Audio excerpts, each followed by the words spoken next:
Pour ne rater aucune de nos vidéos, n'oubliez pas de vous abonner et d'activer la cloche.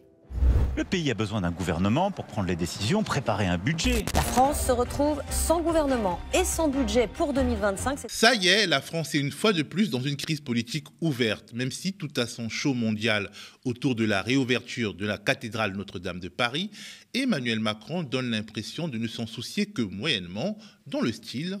Je m'en fous comme de l'an 40. Tu m'entends, je m'en fous. Mais alors je m'en fous. Je peux pas te dire à quel point je m'en fous. Je n'en ai vraiment rien à foutre. Et réjouissons-nous déjà, chers frères et sœurs, que notre président de la République ait daigné s'adresser à nous, le petit peuple, pour évoquer justement la crise politique qui s'est aggravée avec la motion de censure contre le gouvernement de Michel Barnier. Une crise qui, si on l'écoute, est de la responsabilité de la méchante Marine Le Pen et du très méchant Jean-Luc Mélenchon. Il a été censuré, ce qui est inédit depuis 60 ans, parce que l'extrême droite et l'extrême gauche se sont unis dans un front anti-républicain et parce que des forces qui, hier encore, gouvernaient la France ont choisi de les aider. Ah oui, c'est vrai ce mensonge. Si on soumet Emmanuel Macron au petit jeu de ce qu'on appelle en football la VAR, c'est-à-dire l'assistance vidéo à l'arbitrage, on est tenté de lui donner un gros carton rouge avec au moins quelques mois de suspension des compétitions.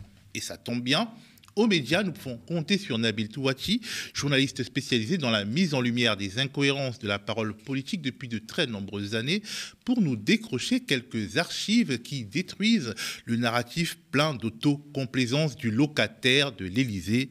Salut Nabil. Salut Théophile. Alors Emmanuel Macron a beaucoup prononcé un mot lors de son récent discours à la nation, responsabilité. Oui, le mot a été souvent prononcé, responsabilité aussi, lors de cette dernière allocution. Alors Emmanuel Macron est-il responsable d'avoir rendu le pays ingouvernable ? Le chef de l'État a bien évoqué son sens des responsabilités, mais du bout des lèvres. Le 9 juin dernier, je me suis adressé à vous pour annoncer la dissolution de l'Assemblée nationale. Cette décision n'a pas été comprise. Beaucoup me l'ont reproché, et je sais beaucoup continuent de me le reprocher. C'est un fait. Et c'est ma responsabilité. Alors, tu l'as entendu, c'est à peine reconnu son sens des responsabilités. Mais en fait, il a surtout pointé une autre responsabilité, celle des électeurs, mais aussi celle des partis qui ont préféré faire un front républicain contre le Rassemblement national. Vous avez pris vous-même votre responsabilité en allant massivement voter aux élections législatives en juin et juillet dernier. Et ce vote, ainsi que les désistements réciproques décidés par plusieurs partis, ont composé une Assemblée nationale sans majorité. La faute aux électeurs, donc, et aux députés qui ont censuré Michel Barnier, selon Macron, qui n'a pas vraiment fait son mea culpa, alors que quand même, il y avait vraiment de quoi. Alors on commence peut-être par cette archive de juillet dernier, c'était avant la nomination de Barnier à Matignon. Macron mettait alors en avant sa responsabilité dans le choix et la nomination d'un Premier ministre qui ne serait pas censuré par les députés. Alors, j'ai confronté cet engagement à trouver le Premier ministre idéal avec ce qui s'est passé in fine. Le pays a besoin d'un gouvernement pour prendre les décisions, préparer un budget. La France se retrouve sans gouvernement et sans budget pour 2025. C'est ma responsabilité de nommer un Premier ministre ou une Première ministre et d'avoir le rassemblement le plus large qui lui permette d'agir et d'avoir la stabilité. Le Premier ministre doit remettre au président de la République la démission du gouvernement. D'agir et d'avoir la stabilité. Michel Barnier aura donc été le Premier ministre le plus éphémère de la Ve République. Lucie Castet, est-ce que vous allez l'appeler pour lui dire « Venez me voir, on va voir si vous pouvez composer un gouvernement ». La question n'est pas un nom, la question c'est quelle majorité peut se dégager à l'Assemblée pour que un gouvernement de la France puisse passer des réformes, passer un budget. La presse internationale pointe surtout la responsabilité d'Emmanuel Macron dans ce nouvel épisode d'instabilité institutionnelle. Ma responsabilité.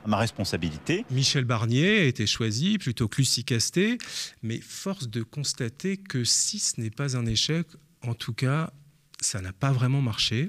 Ça n'a pas marché selon la jurisprudence Emmanuel Macron. On se rappelle en 2019, pendant la période du Covid, il expliquait que l'échec de son application Stop Covid, en fait, n'était pas vraiment un échec et que de toute façon, il fallait aussi comprendre que les Français étaient un peu particulièrement réticents. On regarde. ce que Stop Covid n'a jamais permis de faire. Vous avez raison. C'est un échec cuisant. Alors, les derniers chiffres nous disent que Stop raison. Covid a servi à alerter, à ce jour, 493 personnes. Alors, je ne prendrai pas ce chiffre pour dire que c'est un échec. Ça n'a pas marché. Alors, pour continuer, Nabil, dans la thématique de la responsabilité, est-ce qu'on peut dire que Emmanuel Macron, selon Emmanuel Macron, est responsable de la montée du RN, si on confronte l'Emmanuel Macron d'aujourd'hui à l'Emmanuel Macron d'il y a quelques années? Alors pour ça, il faut regarder les archives de 2017. Emmanuel Macron est alors candidat à l'élection présidentielle, candidat favori. Et aux journalistes d'envoyé spécial, il fixe un critère très précis qui va lui permettre d'évaluer la réussite de son futur quinquennat. Ce critère, c'est quoi? C'est faire baisser le score de l'extrême droite. J'ai comparé cette déclaration, ce critère qu'il fixait, faire baisser l'extrême droite, je l'ai comparé avec le résultat des élections. Et le moins qu'on puisse dire, c'est que là aussi, si ce n'est pas un échec, ça n'a pas vraiment marché. Le Front National, dans 5 ans, sera redoutable, ayant fait ses mues, si nous n'avons pas bien présidé, bien gouverné. Avec 89 sièges, le Rassemblement national obtient un score jamais vu auparavant. Au Rassemblement national, ils n'ont jamais eu autant de sièges. 8, puis 89, et enfin 143 élus aujourd'hui. Les suffrages exprimés ont placé les forces d'extrême droite à près de 40%. Nous n'avons pas bien présidé, bien gouverné. Alors, on peut constater qu'à l'époque, il parlait uniquement de l'extrême droite et non pas de la fameuse thématique des extrêmes et de l'arc républicain qui est venu comme banaliser l'extrême droite et diaboliser la gauche. À l'époque, ce n'était pas du tout ce discours-là. Nabil, si Emmanuel Macron écoutait Emmanuel Macron, peut-être qu'il devrait se convaincre de démissionner comme l'y pousse, comme le lui demande en tout cas un certain nombre d'opposants. Écoute, pourquoi pas? En tout cas, si on regarde cette archive filmée en 2019, nous sommes sous les ordres de l'Élysée, où Emmanuel Macron se met ce jour-là un peu dans les pas du général de Gaulle. Il explique à un parterre d'intellectuels venus participer au grand débat national post-Gilets jaunes, il leur explique que s'il perdait un jour la majorité à l'Assemblée, il se fera un devoir de quitter l'Élysée. Alors là aussi, j'ai fait le même jeu, j'ai comparé cet engagement à démissionner avec la question qui lui a été récemment posée, et sa réponse est un grand non. La réalité, si on allait au bout de la logique, c'est que le président de la République ne devrait pas pouvoir rester s'il avait un vrai désaveu en termes de majorité. En tout cas, c'est l'idée que je m'en fais. La majorité sortante, elle a perdu cette élection. Vous reconnaissez la défaite? Bien évidemment. Est-ce que vous vous êtes posé, vous vous poserez, si ça peut débloquer les choses, la question de votre démission? Non, moi je suis, vous savez, républicain. Les Françaises et les Français m'ont confié un mandat. Je l'assumerai dans sa plénitude. Jusqu'au bout? Bien sûr. Je l'exercerai pleinement jusqu'à son terme. Alors, tu le vois, les archives, surtout quand elles sont filmées, sont vraiment cruelles pour le chef de l'État. Là, on peut dire que ce n'est pas lui qui a changé, c'est la situation qui s'est modifiée. On peut dire ça. Merci Nabil pour ces piqûres de rappel nécessaires et merci à vous d'avoir regardé ce qui pourrait être bien la version d'essai d'un nouveau modulo média centré sur le fameux principe de la VAR footballistique appliquée aux politiques et à leurs paroles. Si vous voulez nous voir défricher ce terrain, soutenez-nous. Participez à notre campagne de fin d'année en allant sur le mediatv.fr/soutien. En tout cas, restez connectés aux médias.